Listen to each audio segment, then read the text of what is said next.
ഇടയ്ക്കിടെ കൈകൾ വിറയ്ക്കാറുണ്ടോ? ഇടയ്ക്കിടെ വിറയൽ അലട്ടുന്നുണ്ടെങ്കിൽ അതു നിസ്സാരമായി തള്ളിക്കളയല്ലേ.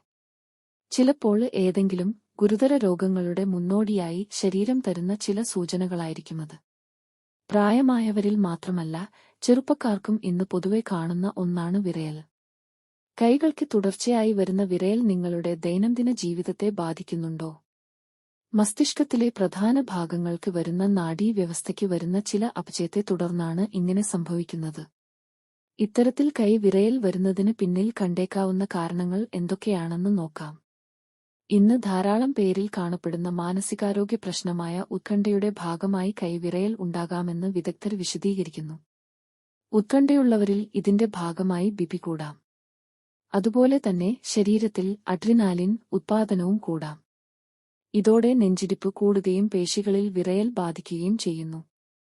പതിവായി മദ്യപിക്കുന്നവർ പെട്ടെന്ന് മദ്യപാനം നിർത്തുമ്പോഴും കൈ വിറയലുണ്ടാകാം.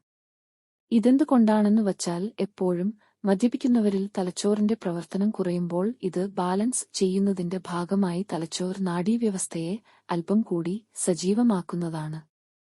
രക്തത്തിലെ ഷുഗർ നില താഴുമ്പോഴും കൈ വിറയലുണ്ടാകാം. പ്രമേഹത്തിന് ഇൻസുലിനോ മറ്റു മരുന്നുകളോ എടുക്കുന്നവരിലാണ് ഇത് കൂടുതലായും കാണുന്നത്.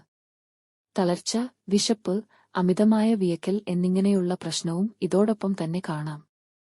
തൈറോയിഡ് ഗ്രന്ഥി തൈറോയിഡ് ഹോർമോൺ കൂടുതലായി ഉത്പാദിപ്പിക്കുന്ന അവസ്ഥയാണ് ഹൈപ്പർതൈറോയിഡിസം. ഈ അവസ്ഥയിലും കൈ വിറയൽ കാണാറുണ്ട്. പ്രായാധിക്യം മൂലമാണ് അധികവും പാർക്കിൻസൺസ് രോഗം ബാധിക്കുന്നത്.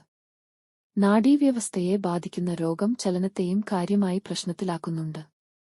ഇതിനാൽ തന്നെ ശരീരത്തിൽ വിറയൽ കാണുന്നത് ഇതിന്റെ പ്രധാന ലക്ഷണമാണ്.